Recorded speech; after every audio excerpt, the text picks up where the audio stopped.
बहुत तेज ठंडी लगता लेकिन गावत जाते हैं सुनावत हैं बहुत बहुत मज़ेदार गीत सुनाए जाते हैं। नमस्कार दोस्तों, आज हम आप लोगों को नाच वाली गीत सुनाने जा रहे हैं। तो अगर नाच वाली गीत आप लोग पसंद आए तो लाइक करें और अपने दोस्तों से शेयर करें ताकि वो भी इस गीत को सुने। तो चलिए हम आप लोगों को नाच वाली गीत सुनाते हैं। ठीक है। आयले सासुटी कुलिया वाला आयल, आयले सासुटी कुलिया वाला आयल, टिकुलिया वाला आयल, टिकुलिया वाला आयल, आयले सासुटी कुलिया वाला आयल, आयले सासुटी कुलिया वाला आयल। जब तू ही सासुटी कुलिया नाही लेबू, जब तू ही सासुटी कुलिया ले देबू, निहुर के गोड़वा धर धर रे सासु, निहुर के गोड़वा धर धर रे सासु, निहुर के गोड़वा धर। जब तू ही सासुटी कुलिया नाही लेबू, जब तू ही सासुटी कुलिया नाही लेबू, उछड़ के लतवा मार मार वे सासु, उछड़ के लतवा मार मार वे सासु, उछड़ के लतवा मार।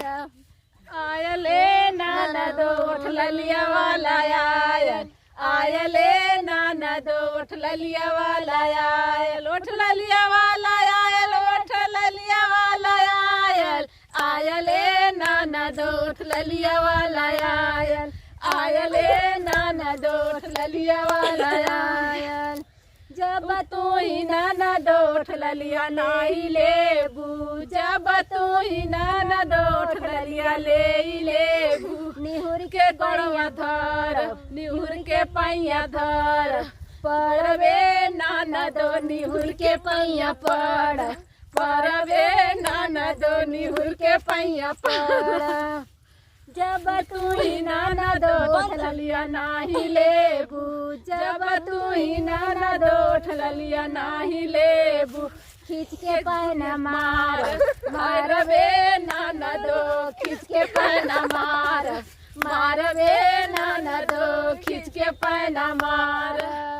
सड़िया वाला आयल, आयल साइया, सड़िया वाला आयल, आयले साइया, सड़िया वाला आयल, सड़िया वाला आयल, सड़िया वाला आयले साइया, सड़िया वाला आयल, आयले साइया, सड़िया वाला आयल।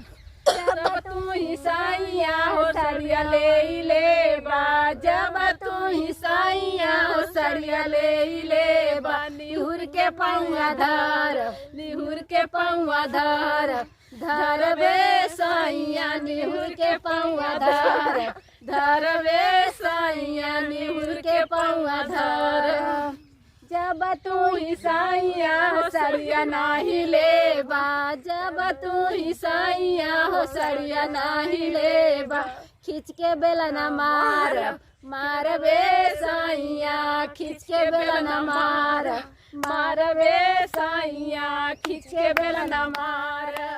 टिकुलिया वाला आयल, आयले सासु टिकुलिया वाला आयल, आयले सासु टिकुलिया वाला आयल, टिकुलिया वाला आयल, टिकुलिया वाला आयल, आयले ननदो ललिया वाला आयल, आयले ननदो ललिया वाला आयल, आयले साइया सड़िया वाला आयल, आयले साइया सड़िया वाला आयल।